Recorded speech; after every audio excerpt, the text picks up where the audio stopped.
আমরা হেমন্ত। আমরা প্রাচীন ভারতবর্ষের যে খাদ্য ব্যবস্থা বা পোশাক আশাক রয়েছে সেগুলো ঋতুর মাধ্যমে তুলে ধরার চেষ্টা করছি। হেমন্ত ঋতুর রং হচ্ছে সোনালি বা হালকা বাদামি কালারের, এবং খাদ্যর যে ব্যবস্থা রয়েছে বা ড্রেস কোড ছিল সেগুলো আমরা এই মশলা বা ফলমূল বা এই যে ভালো বেসন দেওয়া হতো সেগুলো নিতে চেষ্টা করেছি। আচ্ছা, হেমন্তের প্রধান রং কি কি, মানে কোন পোশাক পরলে? পোশাক এবং হালকা বাদামি রঙের আচ্ছা আচ্ছা, তার মানে সোনালি পোশাক এবং হালকা বাদামি পোশাক পরলে মানুষ কমফোর্ট থাকবে, তাই তো? আচ্ছা, সেটাই তোমরা হেমন্তের প্রতিনিধি হয়ে তুলে ধরেছো। আচ্ছা, ওই জন্যই কি তোমরা এই একই রঙের প্রায় তোমরা শাড়ি পরেছো? আচ্ছা আচ্ছা, বেশ বেশ, খুব সুন্দর। এইগুলো পোশাক, এই খাবারগুলি কি হেমন্তের পক্ষে সুটেবল?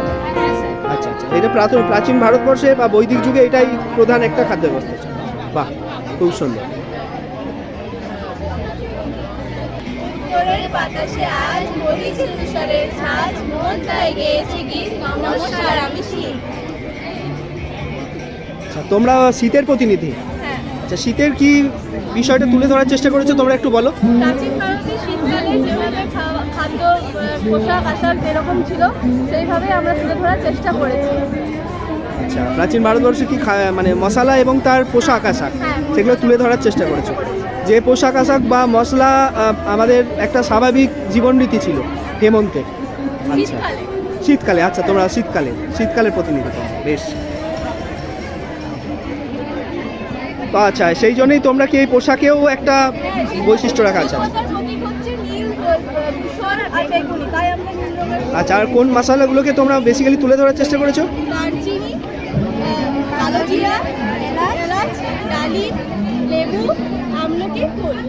আচ্ছা, এবং এইগুলো তোমার কি কি খাবার গ্রহণীয় এবং বর্জনীয় খাদ্য তালিকা। আচ্ছা, এই মশলাগুলোর কি বৈশিষ্ট্য?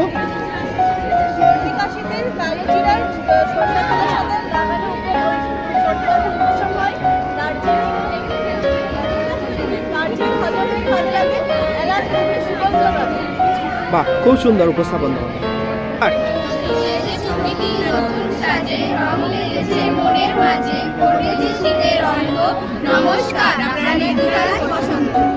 আচ্ছা, তোমরা বসন্তের প্রতিনিধি।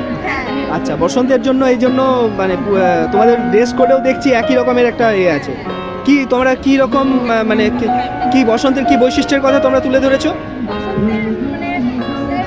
আমরা প্রাচীন ভারতের যে সমস্ত খাদ্যাভ্যাস বা ঋতুচর্চা সেটা আমরা তুলে ধরার চেষ্টা করেছি। যেমন প্রত্যেকের ঋতুরে একটা নিজস্ব ড্রেস কোড বা খাদ্যাভ্যাস থাকে।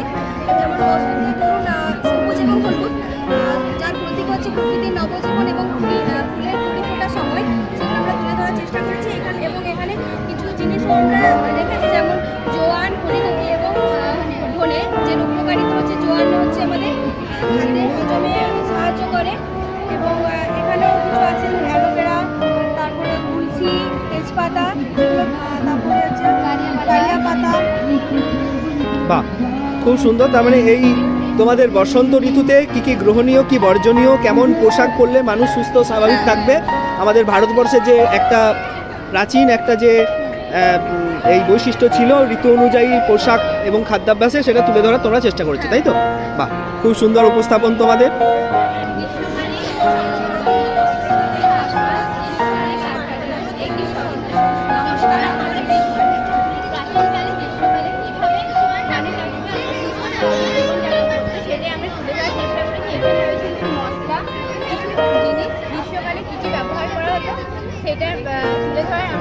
আচ্ছা, তোমরা গ্রীষ্মের প্রতিনিধি। আচ্ছা, এই গ্রীষ্মকেও আমরা দেখতে পাচ্ছি যে তোমরা দেখিয়েছো গ্রীষ্মকালে কেমন খাবার খেলে। হ্যাঁ, আচ্ছা আচ্ছা, কি গ্রহণীয় কি বর্জনীয় সেটা তুলে ধরার চেষ্টা করেছো। বেশ, খুব সুন্দর। এবং দেখছি এখানে তোমাদের মশলাতে কি কি রেখেছো জানো তোমরা? আচ্ছা, এটা গ্রীষ্মকালের পক্ষে উপদেয়। আচ্ছা, বেশ। আর তোমাদের ড্রেস কোডেও দেখছি এই ড্রেস কোড ইউজ করলে একটা আমাদের ভারতবর্ষের একটা ধারণাই যে আরামে থাকা যায়। ঠিক আছে, খুব সুন্দর।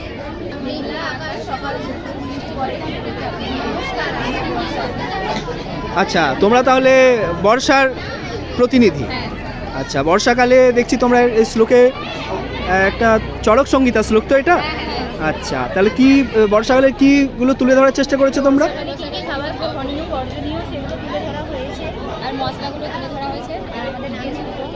আচ্ছা, বর্ষাকালে যে তোমরা দেখছি পাতার মধ্যে লিখে রেখেছো কি কি গ্রহণীয় এবং কি কি বর্জনীয়। আচ্ছা আচ্ছা, এবং ফলও তুলে ধরেছো, সেগুলো বর্ষাকাল। আচ্ছা, বর্ষাকালের ড্রেস কোডও তোমরা দেখছি মেনটেন করেছো, বেশ খুব সুন্দর হয়েছে। প্রেমের পরশ লাগার আগে মন মেতেছে উৎসবের সাজে, বিদেশে মায়ের আগমনী গান এসেছে শরৎ আমি ভোলাতে সবার অভিমান। নমস্কার, আমরা শরতের প্রতিনিধি।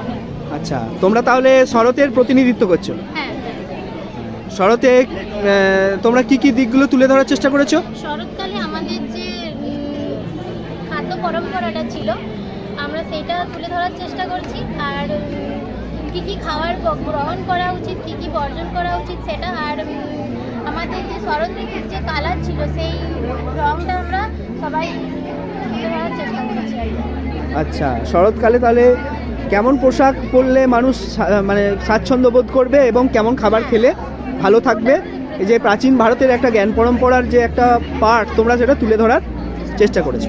বাহ, খুব সুন্দর তোমাদের এই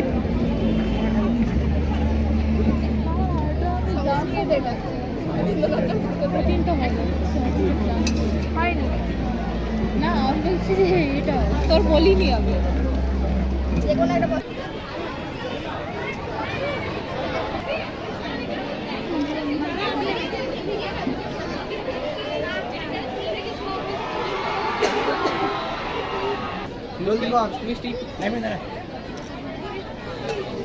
হ্যাঁ সবাই ধরে নি